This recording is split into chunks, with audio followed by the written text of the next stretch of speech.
جس میں وہ دونوں دن رات ایک دوسرے سے الجھنے پر آمادہ رہتی تھیں۔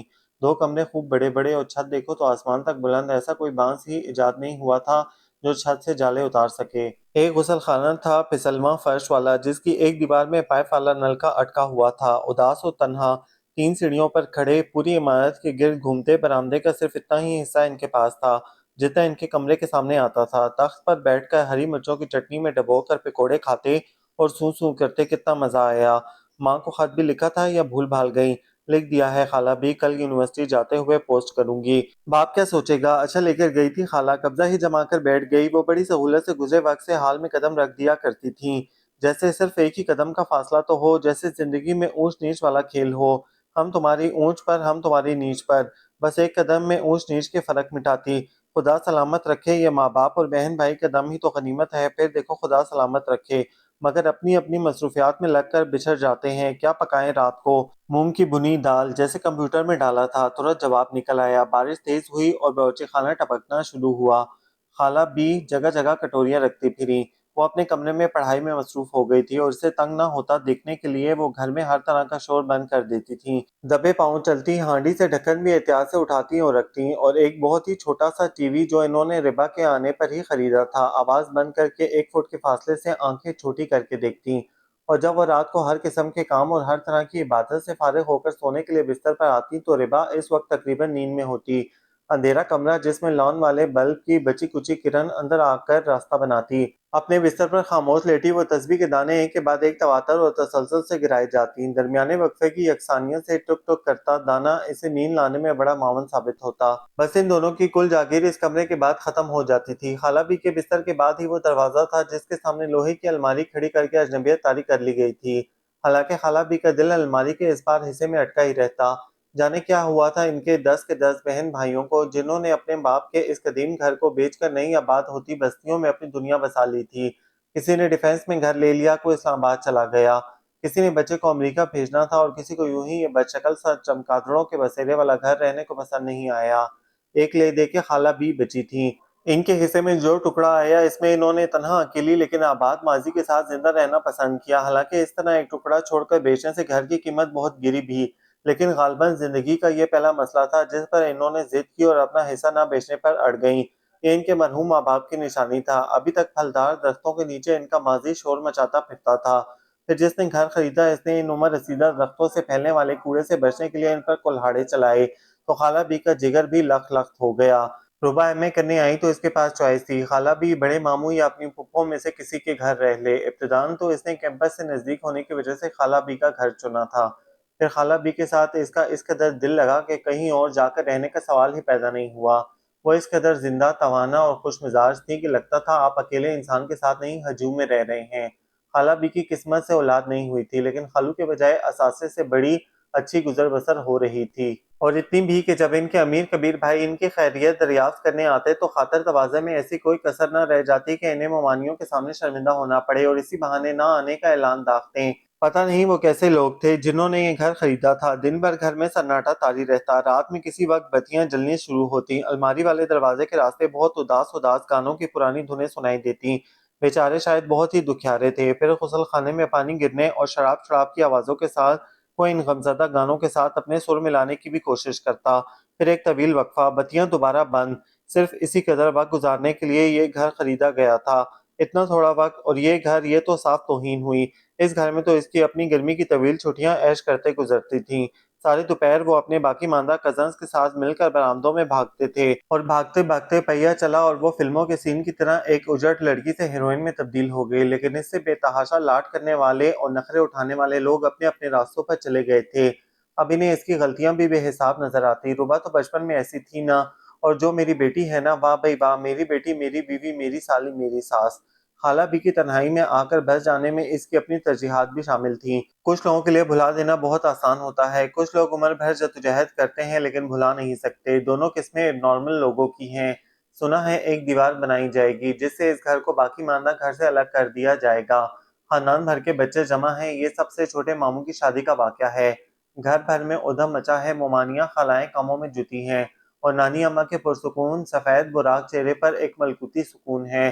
جو صبح روح افزا کی بوتل آئی تھی وہ دوپہر سے پہلے ختم ہو گئی تھی۔ نانی اماں خوشی بھری حیرت کا اظہار کر رہی ہیں۔ ہائے کیا غٹ غٹ چڑھا گئے بچے، ارے ہٹاؤ ذکر نہ کرو، اب ختم بھی کرو بات۔ وہ جلدی جلدی ٹالنے لگتی کہیں بچوں کو نظر نہ لگ جائے، لیکن وہ پوری طاقت صرف کر کے بھی کسی کو ٹوٹنے پھوٹنے سے بچا نہیں سکیں، اور اسی لیے اب جب وہ یونیورسٹی جانے کے لیے اپنی طرف کا گیٹ پار کر کے باہر نکلتی تو اسے کتنی شدید محنت کرنی پڑتی کہ گردن دائیں طرف نہ گھمائے، کچی کیریوں سے لدے آموں کے درخت نظر بھر کر بھی نہ دیکھے۔ پھر وہ اس امتحان میں کامیاب بھی ہو جاتی۔ لاہور جیسے اس چیختے چنگاڑتے گھٹے ہوئے شہر کے اس خاموش پرسکون سناٹے کو عطیہ کی آمد توڑ دیتی۔ عطیہ ہاسٹل میں ہی رہتی تھی اور اسے روبا کے گھر آنے جانے کی اجازت تھی، کیونکہ ان دو خواتین کے سوا یہاں رہتا بھی کون تھا۔ عطیہ کچھ بے چین طبیعت کی مالک تھی۔ ہر جمعرات جب وہ روبا کے ساتھ ہی چھٹی گزارنے اپنا بیگ اٹھائے داخل ہوتی تو خالہ بھی جیسے کھل اٹھتی۔ آتے ہی کچھ ایسا شور مچتا کہ بے جان گھر میں زندگی کے آثار پیدا ہو جاتے۔ سارے ہفتے کی لانڈری پھٹا ادھڑا اور سارے کیے ہوئے کام نپٹا کر بھی اس کے پاس وافر وقت ہوتا، باقی ماندہ وقت حلیم کی دیگ پکانے، اچار کے مرتبان ڈالنے اور محلے میں تقسیم کرنے میں صرف ہوتا۔ اسے آئیڈیاز بھی بڑے بڑے عجیب آتے تھے۔ یار تمہارا یہ گھر رومانس کرنے کے لیے کس قدر مناسب ہے، ستون ہے ان کے گرد لپٹی عشق پیچا کی بیلیں۔ وہ بیلیں تو تھیں لیکن پتہ نہیں کس کی تھیں۔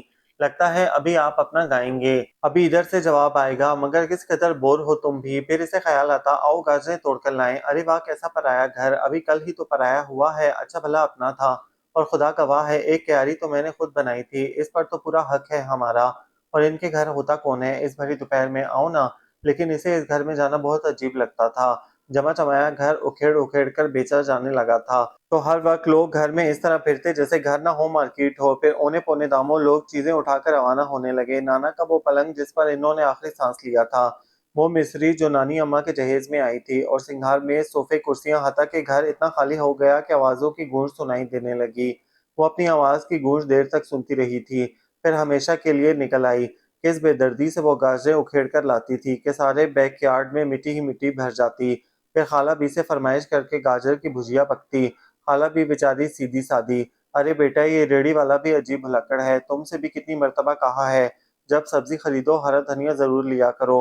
اوہ خالہ بی کس قدر چٹپٹی بنی ہے، آپ تھوڑی سی ساتھ کے ساتھ گھر میں کیوں نہیں بھجوا دیتی؟ ارے ہاں جو بچ رہا وہ بڑی بہو کے باپ کو بنائیں گے، کوئی اچھی چیز تو بھیج دیں گے۔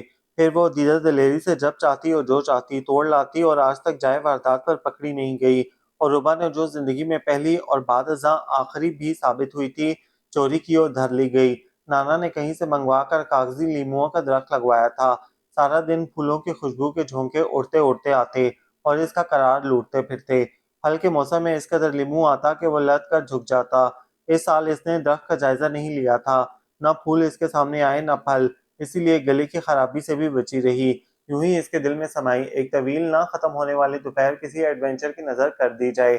ویسے بھی رات سے پہلے کبھی کوئی گھر میں آتا بھی نہیں تھا۔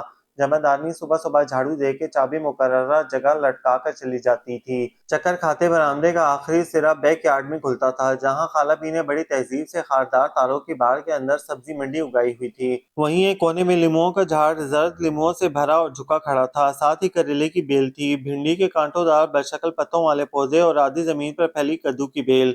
کدو کی افزائش دیکھ کر اسے ہنسی آ گئی۔ خالہ بی کی اس سبزی کی افزائش کے سارا خاندان خلاف تھا، اسے پھلنے پھولنے سے بچانے کے لیے ہر آیا گیا جتن کرتا، کیونکہ اسی آئے گئے کے آگے وہی کدو کا ڈھیر لگتا رہتا، کدو کا بھرتا، کدو گوشت، کدو کا رائتا، کدو کا سالن، حتیٰ کہ کدو کا حلوہ۔ اسی لیمو توڑ توڑ کر دوپٹے میں بھرتے مہمانوں کی جھنجھلاہٹ اور خالہ بی کی کدو کے حق میں جدید طبی تحقیقات نے بے ساختہ بہت کچھ یاد کروا دیا۔ سب کچھ کس طرح زندہ ہو کر سامنے آ گیا تھا۔ وہ تنہا کھڑی زور زور سے ہنس رہی تھی کہ اسی اینگل پر ساکت ہو کر جم سے گئی۔ پتہ نہیں وہ کون تھا، اگر یہاں پہلے سے موجود تھا تو اس نے آتے ہوئے کیوں نہیں دیکھا، اور اگر بعد میں بھی آیا تو اسے پتہ کیوں نہیں چلا۔ وہ پاڑے کے دوسرے سرے پر کھلنے والی شکستہ سی لکڑی کے واحد دروازے پر کھڑا تھا۔ یہ راستہ فارم ہاؤس میں داخل ہونے کے لیے استعمال ہوتا تھا۔ اب دوڑ لگانا بدتمیزی تو خیر تھا ہی، ناممکن بھی تھا، کیونکہ باڑ پھلانگنا مذاق نہیں تھا، اور باہر نکلنے والے راستے پر وہ دونوں ہاتھ سینے پر باندھے سکون سے کھڑا تھا۔ اسے پہلی مرتبہ خالہ بی کی نااقبت اندیشی پر غصہ آیا۔ بھلا کیا ضرورت تھی خاردار تاروں کی باڑ لگوانے کی؟ گھر میں کون سے گیدڑ اور سور کھیتی برباد کرتے پھرتے ہیں، کہاں سے مارے چھلانگ وہ؟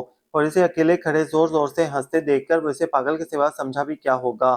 اگر یہ وہی اداس گانے گانے والے صاحب ہیں تو ان کا اطمینان قابل دید ہے۔ اپنے گھر میں نقب لگا کر داخل ہونے والوں کے بارے میں عموماً کوئی اچھی رائے نہیں رکھی جاتی، لیکن اس کے چہرے سے کسی قسم کی رائے کا کوئی اظہار نہیں ہو رہا تھا۔ وہ نہ لیموں کے درختوں کی طرف متوجہ تھا، نہ دوپٹے میں بھرے بے شمار لیموؤں کی طرف۔ یوں ہی دائیں طرف کو رخ کیے وہ جیسے گہری سوچ میں تھا۔ اب پتہ نہیں صاحب شاعر ہیں اور کسی خیال کی تلاش میں بھٹکتے بھٹکتے، لیکن پھر ہوا یوں کہ اس نے بے پرواہی کا سابقہ انداز ترک کر کے دھیمے دھیمے لیموؤں کے اس درخت کی طرف بڑھنا شروع کر دیا جس کے نزدیک وہ جب سے پتھر کے مجسمے کی طرح رک کر کھڑی ہوئی تھی۔ خوف خالہ بھی تو لحاظ نہیں کریں گی، جان سے مار دیں گی۔ خوف سے دھک دھک کرتا اس کا دل عین حلق میں آ کر رک گیا۔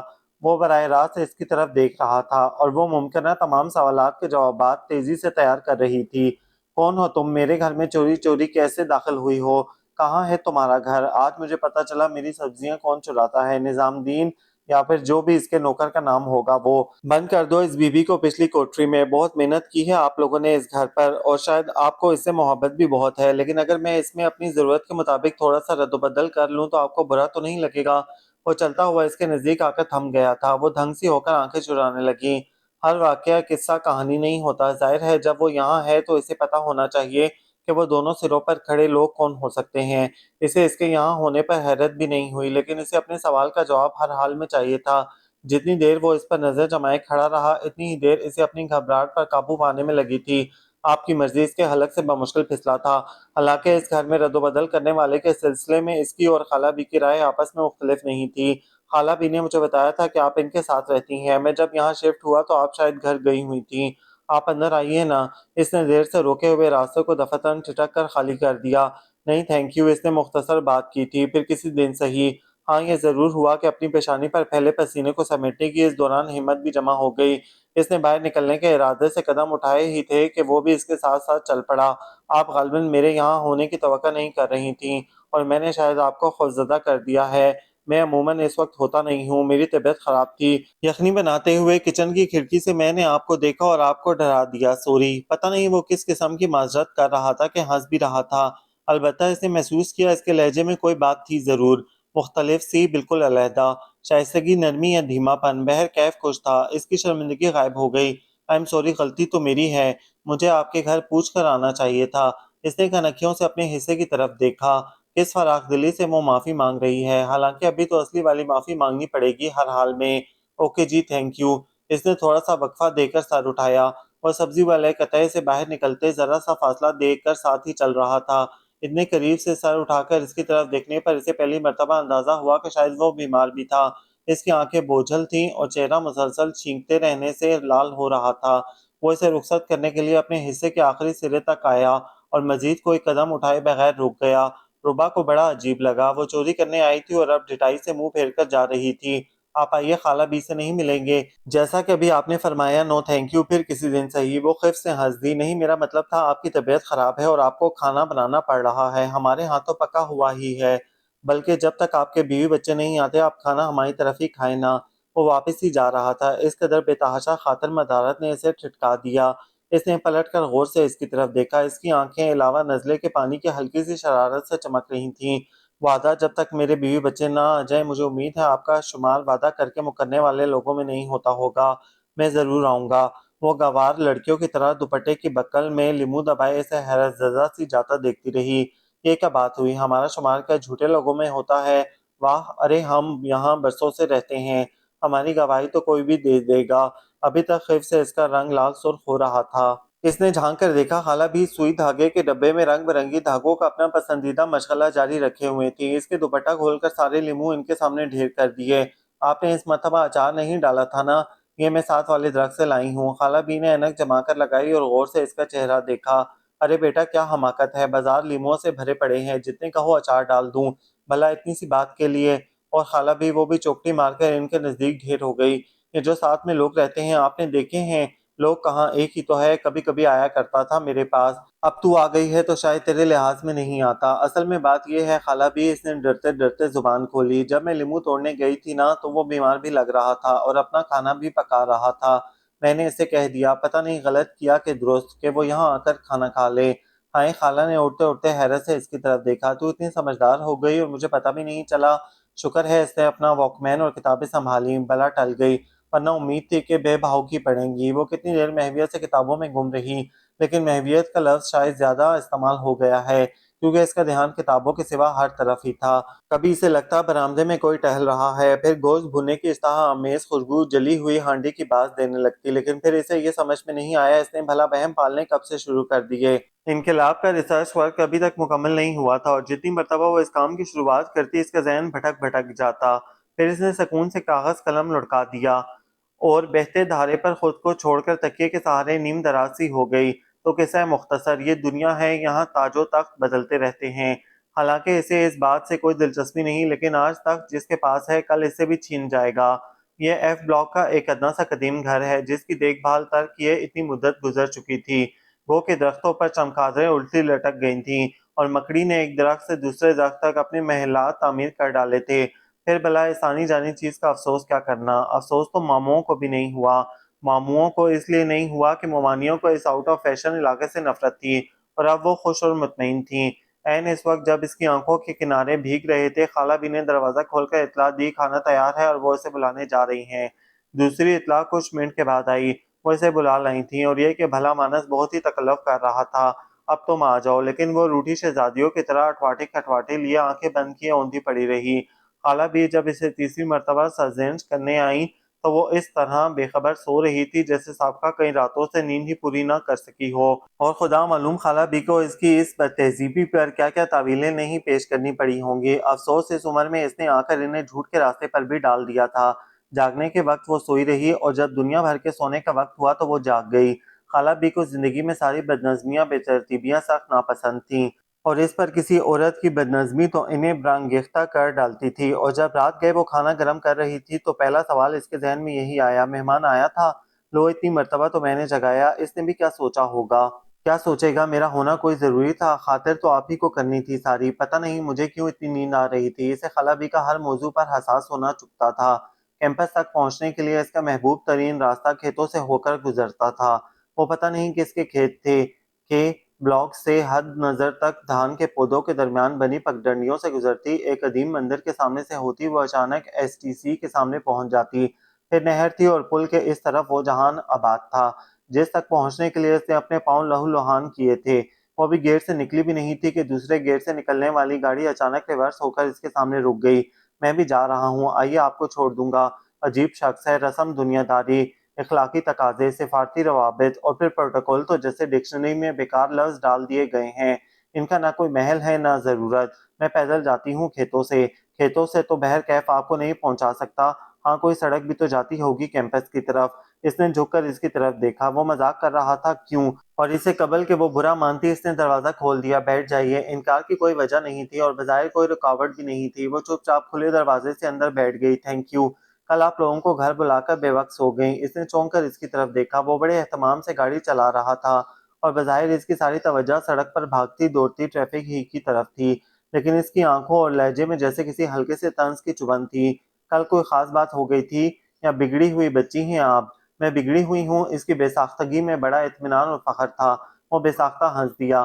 دیکھیے نا، آپ نے دعوت دی تھی مجھے، اور آپ کو یاد ہو تو ایک دن کے لیے نہیں، بڑی غیر معینہ مدت کے لیے، اور آئی ایم سوری، اس وقت مجھے معلوم نہیں تھا۔ میں نے سوچا شاید آپ کے بیوی بچے آئیں گے۔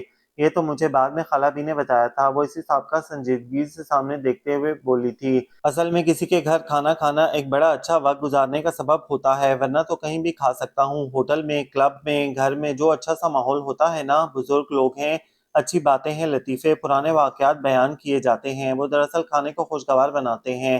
تقریریں اسے بہت بری لگتی تھیں۔ اس نے کھڑکی سے باہر گردن کر لی۔ مجھے یونیورسٹی پہنچنا ہے، معلوم ہے مجھے، اس نے بگڑے لہجے میں جواب دیا، وہیں جا رہا ہوں۔ بات دراصل یہ ہے کہ وہ لفظ چبا چبا کر بولتی اس کی طرف مڑی، سواریاں تو بہت مل جاتی ہیں، ٹیکسیاں ہیں، بسیں ہیں، لیکن جب آپ کسی کو گاڑی میں بیٹھنے کی دعوت دیں اور اصرار بھی کرے تو بات مکمل ہونے کی نوبت نہیں آئی۔ اس نے زور سے کہکا لگایا تھا، زندہ اور جاندار کہکا۔ گاڑی میں پھیلی کشیدگی دفتن ہوا ہو گئی۔ چلیے یہ بھی پتہ چل گیا، آپ ادھار رکھنے کی قائل نہیں، اور یہ بھی کہ آپ بگڑی بچی ہیں۔ کتنی عجیب بات ہے، کل سے آج تک میں 2 باتیں جان گیا ہوں آپ کے بارے میں، حالانکہ لوگ عمر بھر ساتھ رہتے ہیں اور کسی کی آدھی بات بھی نہیں جان پاتے۔ اتنی جلدی میں آدمی غلط سلط ہی جانتا ہے۔ چلو جلدی میں غلطی ہو گئی تو فرصت سے بیٹھ کر ٹھیک بھی کر لیں گے۔ میں اکثر شام میں آپ کی خالہ کے پاس آیا کرتا تھا، اگر آپ کی اجازت ہو تو پھر آ جایا کروں۔ روبا کتنی دیر کے لیے چپ ہو گئی۔ وہ جو کچھ کہہ رہا تھا اس میں پتہ نہیں کتنی صداقت تھی۔ اس کو خالہ بی سے کس حد تک دلچسپی ہو سکتی ہے اور کیوں؟ روبا کو سوچ میں ڈوبا دیکھنا اسے بہت عجیب لگا تھا۔ یہ تو آپ دونوں کی مرضی ہے، اور یہ کہ ہر روز میں اسی راستے سے گزرتا ہوں، مجھے بطور خاص کوئی محنت نہیں کرنی پڑے گی۔ آپ کہیں تو جی بہت شکریہ، اس نے رکھائی سے کہا۔ مجھے پیدل والا راستہ ہی اچھا لگتا ہے۔ چلو یہ بھی ٹھیک ہو گیا۔ اب آخری سوال، گو یہ بہت ذاتی ہے لیکن ضروری بھی ہے، کیا اس گھر کو فروخت کرنے کے سلسلے میں کوئی المیہ وابستہ ہے؟ نہیں، ایسا کوئی خاص المیہ تو نہیں۔ تو پھر آپ کی آنکھیں الزام دیتی ہوئی کیوں لگ رہی ہیں؟ غلطی بھی ہو سکتی ہے نظر کی۔ اس نے اترنے سے پہلے سیدھا اس کی آنکھوں میں دیکھا۔ میری یا شاید آپ کی؟ پھر اتر کر 10 قدم چلنے کے بعد ہی اسے خیال آیا۔ اس نے شکریہ، مہربانی اور خدا حافظ جیسے لفظوں کا استعمال بھی نہیں کیا تھا، اور اس نے پلٹ کر دیکھا تو وہ جا بھی چکا تھا۔ کون تھا یہ؟ تمہارے کسی ماموں شاموں کا بیٹا؟ عطیہ جیسے اس کے تعاقب میں تھی۔ Romantic cousin? نہیں، وہ جس نے ہمارا مکان خریدا ہے۔ واہ، بڑی ڈینڈی ہے۔ اب تم اس کے ساتھ آیا کرو گی؟ خدا کا خوف کرو عطیہ، اتفاق سے وہ بھی نکل رہا تھا۔ عجب حسن اتفاق ہے، اس کا دفتر تمہارے راستے میں ہے، حالانکہ کیمپس کسی کے راستے میں نہیں پڑ سکتا۔ پتہ نہیں عطیہ تمہیں کیا ہو گیا ہے آج، میں نے نہیں پوچھا تھا اس سے۔ اچھا، تو سارا راستہ شریف بہو بیٹیوں کی طرح سر جھکا کر اور زبان بند کر کے گزارا تھا، ایک لفظ بولے بغیر؟ اس نے حیرت سے عطیہ کی طرف دیکھا۔ اسے عادت تھی بلا وجہ مذاق کرنے کی، لیکن اس مذاق کا دورانیہ کچھ طویل ہو گیا تھا، اور مذاق سے وہ بڑی چابک دستی سے سنجیدگی کے دائرے میں داخل ہو رہی تھی۔ اصل میں بات یہ ہے، عطیہ نے اس کی تسلی کرنی چاہی۔ وہ جب تمہیں اتار کر واپس جا رہا تھا تو اس کا چہرہ بہت سرخ تھا۔ پتہ نہیں اس کے کیا ارادے ہیں، وہ کیا چاہتا ہے، میں صرف یہی معلوم کرنا چاہتی تھی۔ تو اس کے ارادے اس سے معلوم کرو عطیہ، مجھ سے کیوں پوچھتی ہو؟ بیوقوف، کیا اسی سے معلوم کروں اس کے ارادے کہ اے پڑوسی، تو میری سادہ سی دوست کو نقصان پہنچانے کے ارادے تو نہیں رکھتے، اور رکھتے ہو تو عذرائے کرم باز آ جاؤ۔ وہ ایک دم بہت سنجیدہ ہو گئی۔ یہ بڑی کٹھن راہ ہے ربا، خاص طور پر تمہارے لیے۔ تمہیں تو یہی سوٹ کرے گا کہ اپنے کسی کزن وزن کا ہاتھ تھامو اور بچھڑی چیزوں کا ماتم بند کر دو۔ پھر اس رات اس پر زندگی کا کس قدر خوفناک انکشاف ہوا کہ بچھڑے ہوئے لوگوں سے زیادہ وہ لوگ خوفزدہ کرتے ہیں جو موجود ہیں، اور ایک دم بچھڑ جانے کے خیال سے ڈرانے لگتے ہیں۔ کتنے اہتمام سے خالہ بھی اس کے لیے سندری لون لائیں تھیں، اور بیٹھی بخیا بخیا اس کا کرتا سی رہی تھیں۔ حالانکہ نہ یہ رنگ اسے پسند تھا، نہ ہاتھ کے کرتے کی مشقت اسے اچھی لگی تھی، پھر بھی آن ڈیوٹی اسے ہر 2 منٹ کے بعد سوئی میں دھاگا ڈال کر اور ریل لپیٹ کر ڈبے میں واپس رکھنی پڑ رہی تھی۔ کچھ بھی نہیں ہوا، اور بے سبب ہی خالہ کا سر لڑکا اور وہ گاؤں تکیے سے ڈھلک کر نیچے کو آ رہی۔ ایک لمحے کے لیے تو ربا سمجھ ہی نہیں سکی یہ ہوا کیا تھا۔ بے تحاشا گھبرا جانے کے باوجود اس نے ہاتھ پاؤں نہیں چھوڑے، انہیں سیدھا لٹا کر دل کی مالش کی، پانی کے چھینٹے ڈالے، اور پھر جیسے بجلی کی طرح کسی خیال کے آتے ہی وہ ننگے پاؤں دوڑی تھی۔ نہ راستے اجنبی تھے، نہ فاصلہ زیادہ، لیکن اسے لگا وہ ساری عمر سے بھاگ رہی ہے۔ گیلری کے دوسرے رخ اسی ہاتھ پر وہ واحد کمرہ تھا جس میں اس وقت بجلی جل رہی تھی۔ ہچکچانے، تکلف کرنے اور سوچنے کا اس کے پاس وقت بھی نہیں تھا۔ اس نے دھار سے دروازے کا چوپٹ پٹ کھولا۔ وہ اس کے سامنے ہی بستر پر لیٹا تھا، سینے تک چادر تانے، بستر پر نیم دراز۔ اس نے سر اٹھا کر گرتی پڑتی لڑکی کو کمرے میں آتے دیکھا۔ لیمپ کی روشنی کا نیز دائرہ اسے حالے میں لیے تھا، اور اس کو علم بھی نہ تھا وہ کس قدر تھر تھر کانپ رہی ہے۔ اس نے بستر سے اتر کر پاؤں میں چپل ڈالے، ابھی تک وہ صرف صورتحال سمجھنے کی کوشش ہی کر رہا تھا۔ حیرت سے آنکھیں کھولے۔ کیا ہوا ربا؟ بلا شبہ اس کے لہجے میں کچھ تھا، اس کو پھر یہی محسوس ہوا تھا، اور جب وہ سہارے کے لیے دیوار سے کمر ٹکائے ربا تک پہنچا تو اس نے دیکھا اس کی آنکھیں آنسوؤں سے تر بتر تھیں، اور شاید وہ حواس بھی کھو دینے کے قریب تھی۔ کیا ہوا ہے ربا؟ اب کی مرتبہ اس نے اسے زور سے جھنجھوڑا بھی تھا۔ خالہ بھی شاید فوت ہو گئیں۔ پھر ربا کو لگا اس کی آنکھیں بند ہو رہی ہیں، اسے نیند آ رہی ہے، اور شاید وہ کھڑے کھڑے سو جائے گی، لیکن سونے سے پہلے کسی نے احتیاط سے اسے بستر پر لٹا دیا۔ بہرکیف اسے اپنے آپ کو سنبھالنا ہے۔ سوئے ہوئے دماغ اور بند ہوتی آنکھوں سے اس نے خود کو تنبیہ کی۔ اسے فوری طور پر خالہ بی کے پاس ہونا چاہیے، ابھی اسی وقت۔ شاید اس میں اتنا وقت لگا تھا کہ وہ باہر آئی تو اس نے گاڑی نکال لی تھی۔ خالہ بھی پچھلی سیٹ پر تکیوں کے سہارے گری ہوئی سی تھیں۔ اور اب کیا ہونے والا ہے؟ اس نے وہیں برآمدے کی سیڑھیوں پر کھڑے کھڑے وحشت سے پوچھا۔ خالہ بھی ٹھیک ہے ربا، دوڑ کر جاؤ اور جوتا پہن کر آؤ۔ اوہ، اس نے خجالت سے اپنے پیروں کی طرف دیکھا، وہ تو آگاہ بھی نہیں تھی، اتنی خود فراموشی، حالانکہ وہ بزدل نہیں تھی، پھر بھی کیوں؟ گاڑی سٹارٹ تھی اور رینگنے کے لیے صرف اسی بات کی منتظر تھی کہ وہ جوتے پہن لے اور آ کر بیٹھ جائے۔ ربا نے بیٹھتے ہی بے اعتباری سے گاڑی چلانے والے کی طرف دیکھا تھا۔ خالہ ٹھیک ہیں؟ اس نے بغیر ربا کی طرف گردن گھمائے اس کے اندیشوں کا ازالہ کیا تھا۔ آپ خود دیکھ لیں اور فکر مت کریں۔ فکر پر اس کا اختیار نہیں تھا، اور پلٹ کر دیکھنے کی ہمت ختم ہو چکی تھی۔ اگر وہ کہتا ہے تو ٹھیک ہی ہوگا۔ ہم کہاں جا رہے ہیں؟ اس نے بہت دور آ کر پوچھا تھا۔ ہاسپٹل۔ رات کے اندھیرے میں جس وقت سارا شہر سکون کی نیند سو رہا تھا، ایمرجنسی کے باہر کی بھاگ دوڑ، افراتفری اور مرتے ہوئے لوگوں کو بچانے کی آخری جدوجہد میں کوشاں ان کے عزیز و اقارب۔ ہسپتال آ کر احساس ہوا مشکل گھڑی اس کے لیے نہیں آئی جیسے سارے شہر پر آفت آ گئی تھی۔ خطرے کی گھنٹیاں بجاتی ایمبولینس، اسٹریچر پر مریض لاد کر دوڑتے لواحقین، وہ تو جیسے اسپتال پہنچ کر لوگوں کی مصیبتوں کا حصہ بن گئی تھی۔ جب وہ پتھر کی بنی ربا تک پہنچا تو خالہ بی کو داخل کر لیا گیا تھا، ان کو ڈرپ چڑھا دی گئی تھی۔ خطرے کی حد تک گرا ہوا بلڈ پریشر تشخیص ہوا تھا اور مانگنے کے لیے صرف دعائیں ہی رہ گئی تھیں۔ قطرہ قطرہ اس نے برآمدے سے انہیں جھانک کر دیکھا، پٹیوں اور سوئیوں سے جکڑ کر گلوکوز قطرہ قطرہ ان کے وجود میں شامل ہو رہا تھا۔ آن ڈیوٹی ڈاکٹر نے کسی قسم کی نا امیدی کا اظہار نہیں کیا تھا، ان کا وجود تمام دواؤں پر رسپانس کر رہا تھا اور ان تمام دکھوں پر کر چکا تھا جو ان کے چہرے کی سلور سلوٹ میں شامل ہو کر بھولی بسری کہانی بھی بن چکے تھے۔ اب کیا ضرورت تھی ان کے عزیزوں کو بلانے اور اکٹھا کرنے کی، جب سارے دکھ وہ تنہا جھیل ہی گئی تھیں؟ اور ان عزیزوں کے پاس تو یوں بھی معذرتوں کے انبار ہوتے ہیں، بچے، شوہر، بیوی، سسرال، بیماریاں، تنگی ترشی، اور خالہ بھی ہر شخص کی مجبوری پر یقین رکھتی ہیں۔ اچانک سامنے کا منظر دھندلا گیا، جیسے خالہ بھی اپنے بستر پر لیٹی پانیوں میں تیرتی پھر رہی ہوں، اور اس کے پاس وہ مہک تھی جس سے بڑی آسودگی کا احساس ہوتا تھا، وہ مہک جو فرانس سے شیشیوں میں بند ہو کر نہیں آتی بلکہ اس میں کچھ اور بھی شامل ہوتا ہے۔ اس نے ربا کا کندھا تھپتھپا کر اسے رونے سے منع کیا تھا۔ خالہ بھی بے سود تھی مگر بے ہوش نہیں۔ کتنی ہی مرتبہ انہیں اپنی نقاہت بھری آواز میں تیماردار کو تسلی دینی پڑی، لیکن پھر چند گھنٹوں کے بعد ان کا بلڈ پریشر خطرے کی حد سے اوپر آ گیا۔ ایمرجنسی کا دورانیہ ختم ہو گیا، ڈاکٹروں اور نرسوں نے اپنے ٹانڈے بانڈے سنبھالے اور شور مچا کر آنے والی اگلی وین اور اگلے مریض کی طرف دوڑ پڑے۔ اب ان کا مریض اطمینان کی نیند سو رہا تھا اور ان کو خاموشی سے ان کے سرہانے صبح کا انتظار کرنا تھا۔ کتنی مرتبہ اس کی آنکھیں بھر آئیں اور اس نے کسی کو احساس دلائے بغیر کندھے سے رگڑ کر خوش کر ڈالیں۔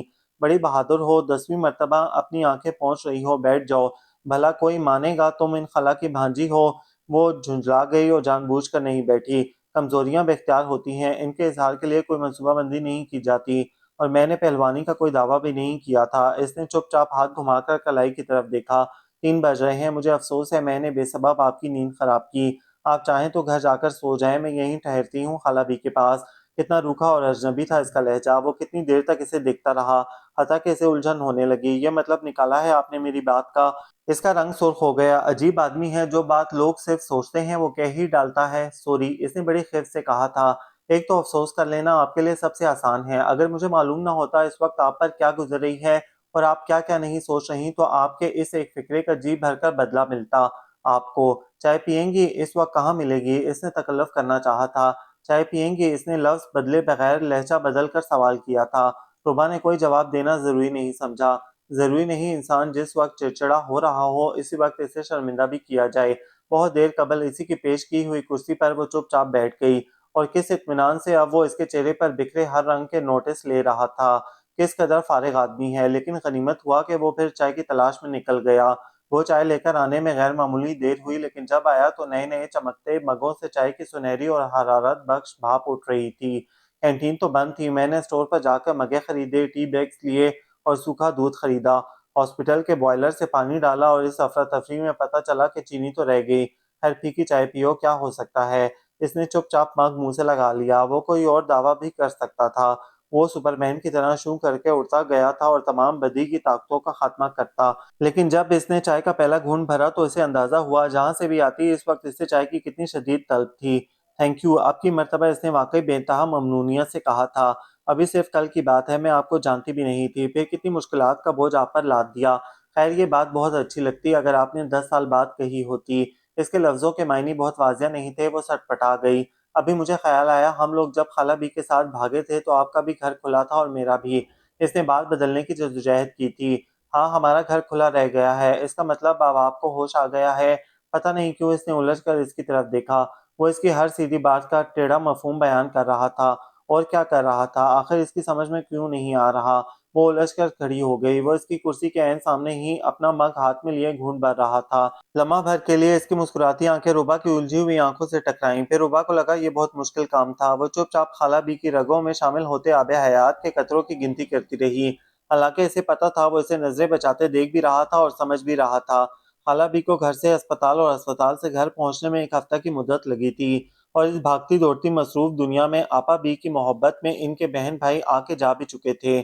اس فرض کی ادائیگی کے بعد وہ خدا کی نظر میں تو سرخرو ہوئے ہی تھے، دنیاوی ذمہ داریوں سے بھی عہدہ برا ہو گئے، اور ایک خالہ بھی تھی جو اپنے بہن بھائیوں کی محبت کے صدقے نثار ہوئی جا رہی تھیں۔ یہ دیکھ تو سب ہی ہو گئے، فلانا بھی مل گیا، فلاں بھی آیا تھا، میں کس قدر خوش قسمت ہوں، عیش سے بیٹھی ہوں اور خدمتیں لوٹ رہی ہوں۔ اور سچ پوچھو تو بیچاری روبا اور عطیہ نے تو دن رات ایک کر دیے، اور وہ بیچارہ فرشتہ خصلت بھلا مانس ہارون، کوئی کہے نہ رشتہ داری نہ خون کا تعلق، جتنے دن ہاسپٹل رہی ایک ٹانگ پر کھڑا رہا۔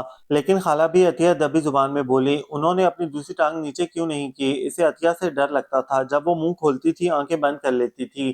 یہ غنیمت تھا، ہارون صاحب اپنی معنی خیز گفتگو کے موڈ میں نہیں تھے، بلکہ وہ سرے سے کسی بھی موڈ میں نہیں تھے۔ پھر اس نے غور کیا، گھر میں ہارون کا ذکر، عمل دخل اور اس کی ضرورت بہت بڑھ گئی تھی۔ روبا ذرا ہارون کو بتا دو کھانا تیار ہے۔ روبا بیٹی ذرا دوڑ کر ہارون سے کہنا میری دوا ختم ہو گئی ہے، اسے تکلیف تو ہوگی سی بلاک کی مارکیٹ سے۔ خالہ بھی پلیز خالہ بھی، وہ جھنجھلانے لگتی، یہ کام آخر پہلے بھی تو ہوتے تھے، آپ کیوں خود کو بے سبب الجھائے رکھتی ہیں؟ وہ کچھ بھی کہے بنا بڑبڑاتی اپنے کمرے میں چلی جاتی۔ خالہ بھی جانتی تھی وہ ضدی سی لڑکی ہے، وہ اصرار کرنے کے بجائے خود کو کسی دوسرے کام میں الجھا لیتی، اور وہ کچھ غلط بھی نہیں کہہ رہی تھی۔ ان کی اپنی بھی عادت نہیں تھی لوگوں پر بوجھ بننے کی، لیکن طویل ترین بے اولادی کی زندگی بسر کرنے کے بعد ان کے دل کے کسی گوشے میں ایک گمگشتہ خواہش ابھرنے لگی تھی، کاش ان کا اپنا بھی کوئی بیٹا ہوتا، خوبصورت، توانا، تہذیب یافتہ، جس طرف رخ کرتا وہی رخ ہنسنے مسکرانے لگتا، بے ساختہ ہی ان کی خواہش ہوتی وہ اس کی پیشانی چوم لیں۔ لیکن یہ سچ نہیں ہے، یہ ذرا بھی سچ نہیں ہے، اور جب ہارون کے ذکر پر وہ جھلاتی اور اس کی آمد پر کمرے سے نہ نکلتی تو ان کے دل سے ہوک سی اٹھتی۔ سچ یہ ہے وہ کسی اور کا بچہ ہے، اور اس پر حق جتانے والی اس کی ماں زندہ ہے۔ ہاں، اگر اس کی ماں اس حق میں شراکت کر لے۔ ہارون اپنی ماں کی بہت تعریف کیا کرتا تھا، لیکن روبا نے نیا زمانہ دیکھا ہے اور وہ سمجھدار بھی ہے، لیکن اس کا جب جی چاہتا وہ اپنا حق لینے آ جاتا۔ اچھی سی کافی پینے کو دل چاہ رہا ہے، سخت بھوک لگی ہے، جو کچھ رکھا ہے وہی دے دو، آملیٹ بنا دو۔ تم نے خالہ بھی کا دھیان رکھنا بند کر دیا ہے، میں پچھلے 2 دن سے دیکھ رہا ہوں، تم نے انہیں سیر نہیں کرائی۔ وہ اس کا کان پکڑ لیتا۔ روبا عجیب قسم کی وحشت کا شکار تھی، اس کا جی چاہتا وہ گھر واپس چلی جائے، یا پھر وہی کہیں چلا جائے، غائب ہو جائے، گم ہو جائے، اور وہ گھر سے نہیں جا سکتا تو وہاں سے تو نکل جائے جہاں بے اجازت آ بسا تھا، اور دل کو سوائے گھبراہٹ کے کچھ دے بھی نہیں رہا تھا، اور اب بھی دیر سے گھر آتا تھا، لیکن آتا سیدھا خالہ بی کے پاس۔ ان دنوں اس کا کھانا پکانے والا نوکر آ گیا تھا، لہٰذا کھانا تو اپنی طرف ہی کھاتا، اور یہ بھی غنیمت تھا کہ دن دھناتا کمروں میں آنے کے بجائے برآمدے کی سیڑھیوں کے پاس کھڑا ہو کر چلانے لگتا۔ اس کی گھڑی خود بخود اس حساب سے چلنے لگی تھی، لہٰذا اس کے آتے ہی وہ برق رفتاری سے غائب ہو جاتی۔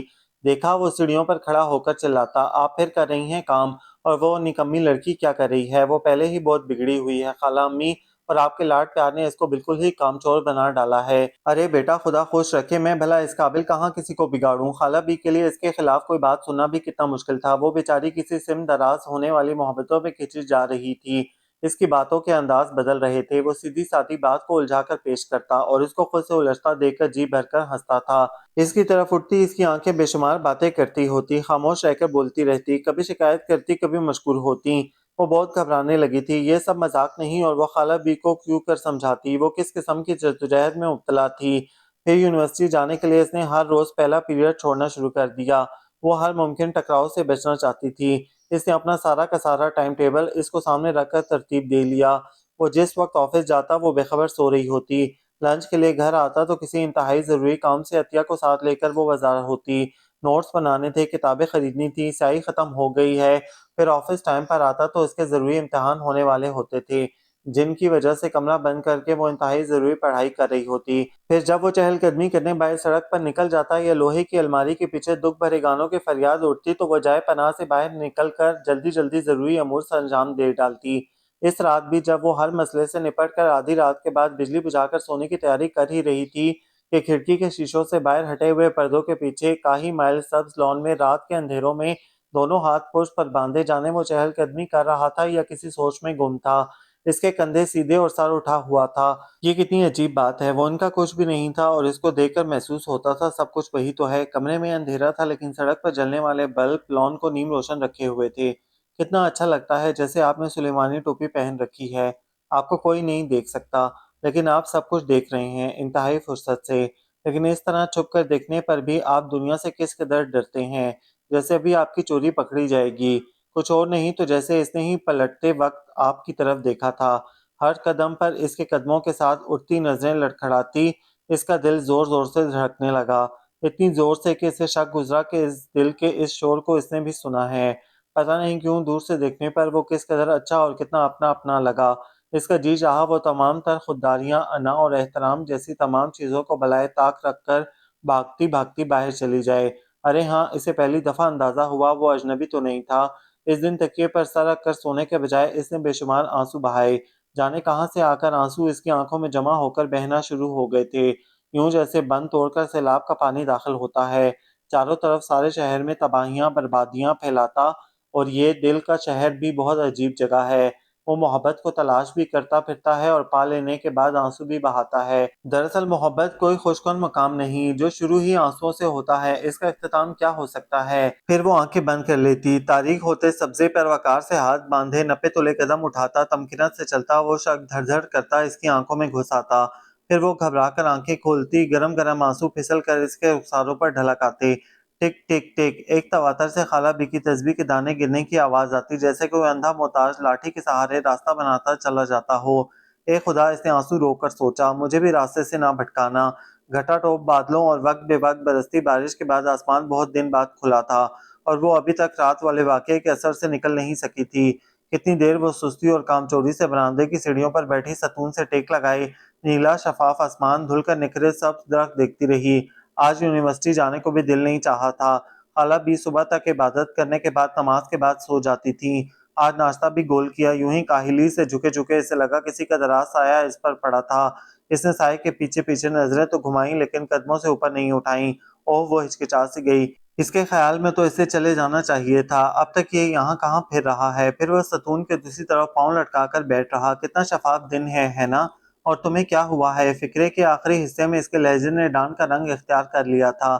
کچھ بھی نہیں۔ پھر چھپتی کیوں پھر رہی ہو؟ اس نے پوری گردن گھما کر غور سے دیکھا تھا۔ کس سے؟ اس نے انجان بننے کی پوری کوشش کی تھی۔ اپنے آپ سے چھپ رہی ہو؟ فی الحال تو یونیورسٹی کیوں نہیں گئی؟ میری طبیعت خراب تھی۔ اچھی بھلی تو ہے، دماغ خراب تھا شاید۔ وہ اس سے جھگڑا کرنے کے بہانے تلاش کر رہا تھا، لیکن وہ اس سے ہرگز نہیں الجھے گی۔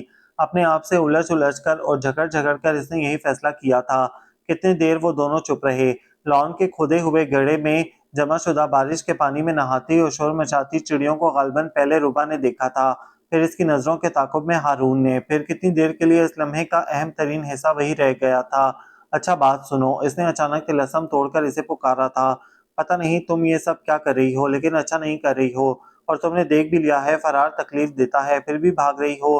اس میں انجان پنے کا کھیل کھیلنے کی ہمت نہیں رہی تھی۔ کون؟ کیا؟ کب؟ گلے میں گولا سا اٹکا ہوا تھا اور بولنے کی ساری طاقتیں مفلوج ہو گئی تھیں۔ کتنی دیر وہ چپ رہا، وہ اس کی طرف دیکھ بھی نہیں رہا تھا، لیکن اس کے جواب کا منتظر ضرور تھا۔ رات پتہ ہے کیا ہوا؟ مجھے نیند نہیں آ رہی تھی، میں دیر تک لان میں ٹہلتا رہا۔ دھک دل اچھلا اور حلق میں آ کر پھنس گیا۔ میں سوچ رہا تھا تم مجھ سے بہت کترا رہی ہو، پتہ نہیں تمہاری عادت بن گئی ہے یا کسی بات پر خفا ہو گئی ہو۔ شاید اس لیے کہ میں نے تمہارے گھر پر قبضہ کر لیا ہے، یا شاید اس لیے کہ تمہاری خالہ کی محبت چھین لی ہے، یا شاید اس لیے کہ تم پر قبضہ جمانا شروع کر دیا ہے۔ وہ کتنی دیر تک چپ بیٹھی رہی۔ وہ کس بات پر خفا تھی اور کس سے خفا تھی معلوم نہیں۔ جواب نہیں دو گی؟ اب ضروری ہے میں جواب بھی دوں؟ اس نے جھنجلا کر پوچھا۔ کوئی ضروری نہیں، اس نے اسی قدر آسان سے کہا تھا۔ میں کون ذہن نہیں ہوں، لیکن خدا کے واسطے اپنے چہرے سے یہ جھنجلاہٹ تو ختم کرو۔ ایسے موقعوں پر شرماتے ہیں یا لڑنے بیٹھ جاتے ہیں؟ میں تو ایسی ہی ہوں، بس آپ کی مرضی۔ پتہ نہیں اتنی بڑی جرت اس نے کیسے کر لی تھی، اور کر ہی لی تھی تو ٹھہرنا اتنا مشکل ہو گیا تھا کہ دیکھتے دیکھتے ہوا ہو گئی۔ وہ رات گزشتہ رات سے بہت مختلف تھی۔ بے چینی، اضطراب، کیا ہوگا اور کون کون کیا کیا سوچ رہا ہے، جیسے معمے حل ہو جانے کے بعد ہلکی پھلکی ہو کر ہواؤں میں اڑ گئی تھی۔ کتنا اچھا لگ رہا تھا سب، حالانکہ نیند نہ کل آئی تھی نہ آج۔ بے شک دونوں دن وجوہات بالکل متضاد تھیں۔ کل وہ مایوس، ناکام اور افسردہ تھی، آج یوں ہی بے تحاشا ہنسنے جانے کو دل چاہ رہا تھا۔ ایسا کیسے ہوتا ہے؟ ایک ہی آدمی سے اچانک اتنی شرم کیسے آ سکتی ہے کہ اس کی طرف منہ اٹھا کر دیکھنا مشکل ہو جائے؟ ساری رات وہ بستر پر پڑی رہی۔ صبح پھر کیمپس نہیں گئی۔ الگسی سے خالہ بی کے تخت پر اونتی پڑی اپنے بازوؤں کی کینچی پر ٹھوئی ٹکائے افیمیوں کی طرح اونتی رہی۔ خالہ بی کو سٹر پٹر کرتے ادھر سے ادھر آتا جاتا دیکھتی رہی اور ان کی نصیحتوں کو سرے سے نظر انداز کرتی آنکھیں جھپکاتی رہی۔ یہ خندق جیسی جگہ بڑی پناہ گاہ تھی، وہ اندر تک کبھی نہیں آتا تھا۔ بیٹی آخر کیا وحشت ہے، رات کا کھانا بھی نہیں کھایا، صبح سے سر جھاڑ منہ پہاڑ پڑی ہو، گھبراہٹ ہوتی ہے اس طرح لیٹا دیکھ کر۔ اٹھو، کم از کم ہارون ہی کو پوچھاؤ، وہ کل سے دکھائی نہیں دیا، جانے کہاں ہے؟ اے لو، یہ کھڑی میں نے بگاڑ کر رکھی ہے، دے آؤ اسے۔